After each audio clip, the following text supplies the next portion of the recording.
સતલાસના KM કોઠારી હાઈસ્કૂલમાં અનેરો કાર્યક્રમ યોજાયો.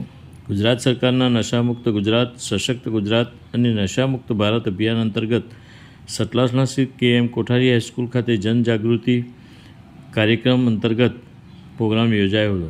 આચાર્ય DD પટેલના માર્ગદર્શન હેઠળ નશામુક્તિ અંગે જાગૃતિ અને પ્રતિજ્ઞા કાર્યક્રમનું સફળ આયોજન કરવામાં આવ્યું હતું. કાર્યક્રમ દરમિયાન વિદ્યાર્થીઓ અને શિક્ષકોએ દારૂ, ડ્રગ્સ, તમાકુ સહિતના તમામ પ્રકારના વ્યસનોથી દૂર રહેવાની પ્રતિજ્ઞા લીધી હતી. એક પ્રતિજ્ઞા ડ્રગ્સ મુક્ત ભવિષ્ય તરફ એક પગલુંના સંદેશ સાથે યુવાનો સ્વસ્થ, જવાબદાર, વ્યસન મુક્ત જીવન બચાવવા પ્રેરિત કરાયા હતા. સાબરમતી સેન્ટ્રલ જેલના નિવૃત્ત જેલર વર્ગ 2 શ્રી MM દવે મુખ્ય વક્તા તરીકે ઉપસ્થિત રહી તેમણે વ્યસનના વ્યક્તિ, પરિવાર, સમાજ પર થતા ગંભીર દુષ્પરિણામો વિશે માર્ગદર્શન આપ્યું હતું. ઉજ્જવળ ભવિષ્ય માટે સાચો માર્ગ પસંદ કરવા, ડ્રગ્સ અને અન્ય વ્યસનોથી દૂર રહેવા તેમજ જીવનમાં સારા સંસ્કારો અપનાવવાની અપીલ કરી હતી. આ પ્રસંગે શાળા પરિવારે સ્વસ્થ યુવા મજબૂત રાષ્ટ્રના સંદેશને આત્મસાત કરી જાગૃત અને જવાબદાર સમાજના નિર્માણ માટે સૌને વ્યસન મુક્તિના જનજાગૃતિ અભિયાનમાં જોડાવા અનુરોધ કર્યો હતો. કાર્યક્રમમાં શાળાના શિક્ષકો, કર્મચારીઓ અને મોટી સંખ્યામાં વિદ્યાર્થીઓ ઉત્સાહપૂર્વક ઉપસ્થિત રહ્યા હતા. સૌએ પરિવર્તન બનો, ભારતને ડ્રગ્સ મુક્ત બનાવોના સંકલ્પ સાથે કાર્યક્રમને સફળ બનાવ્યો હતો.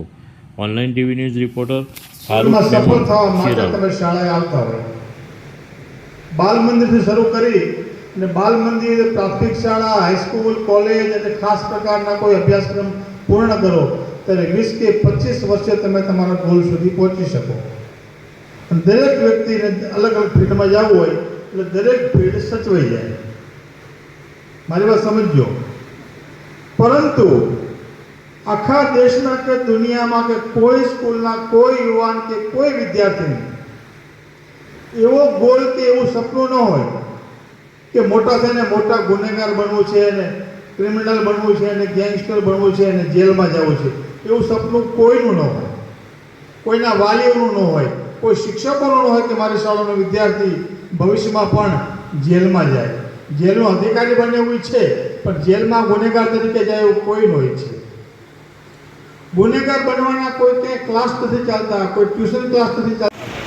શ્રીમતી રેખાબેન દર્શનભાઈ પ્રજાપતિ વિદ્યા સંકુલ અંતર્ગત શેખ CN ઉચ્ચતર માધ્યમિક શાળા અને KM કોઠારી હાઈસ્કૂલ દ્વારા આયોજિત આજના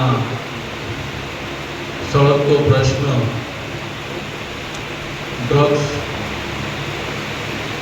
અને એનું નિવારણ, એના વિશેની અવેરનેસ, એના માટે આપણી વચ્ચે ઉપસ્થિત એવા આજના મુખ્ય વક્તા એવા MM દવે સાહેબ, પૂરું નામ છે મહેશ કુમાર મહિપતરામ દવે.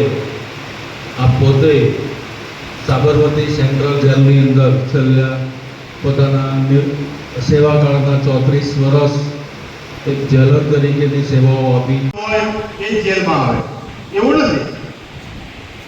નાની એવી જિંદગીની ભૂલ એક ક્ષણિક આવે કે કેવી ભૂલો જીવનમાં તમારો રસ્તો તમને ભૂલવાડી દે અને તમે મતલબ તમારા લક્ષ્ય સુધી પહોંચવાના બદલે તમારી અને તમારા પરિવારની, તમારા માવતરની બધાની ઈચ્છા ભૂકો થઈ જાય.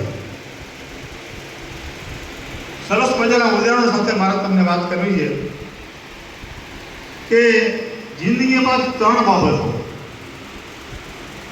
ઘણા બધા પરિબળો કામ કરતા હોય છે પણ 3 બાબતો એવી છે જીવનમાં કે જે 19 થી 25 વર્ષની તમારી ઉંમર, કે જે ઉંમરમાં તમારી લગભગ કારકિર્દીના દ્વાર ઉપર તમે આવી ગયા હોય, તમે જે કંઈ બનવા માગતા હોય, બનવાની તૈયારીમાં હોય, એનો આખરી મુકામ એટલે 19 થી 25 વર્ષની ઉંમર.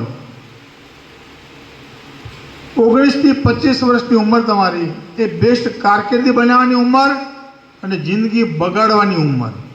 આ ઉંમરે જ યુવાન અને યુવતીઓ રસ્તો ભૂલી જાય છે. મારી દૃષ્ટિએ 3 કારણો. તો પહેલું કારણ કે ખરાબ સોબત, ખરાબ દોસ્તી, ખરાબ મિત્રતા તમને ક્યારેય તમારા લક્ષ્ય સુધી પહોંચવા ન દે. જેટલા જેલમાં ગુનેગારો આવે નવા યુવાન, એ ચોરીમાં આવે, લૂંટફાટમાં આવે, દારૂમાં આવે, ડ્રગ્સમાં આવે, મારામારીમાં આવે કે છેડતીમાં આવે, એની પાછળનું કારણ તમે તપાસો. એટલે તમે પૂછો એટલે એમ કે ફ્રેન્ડ્સ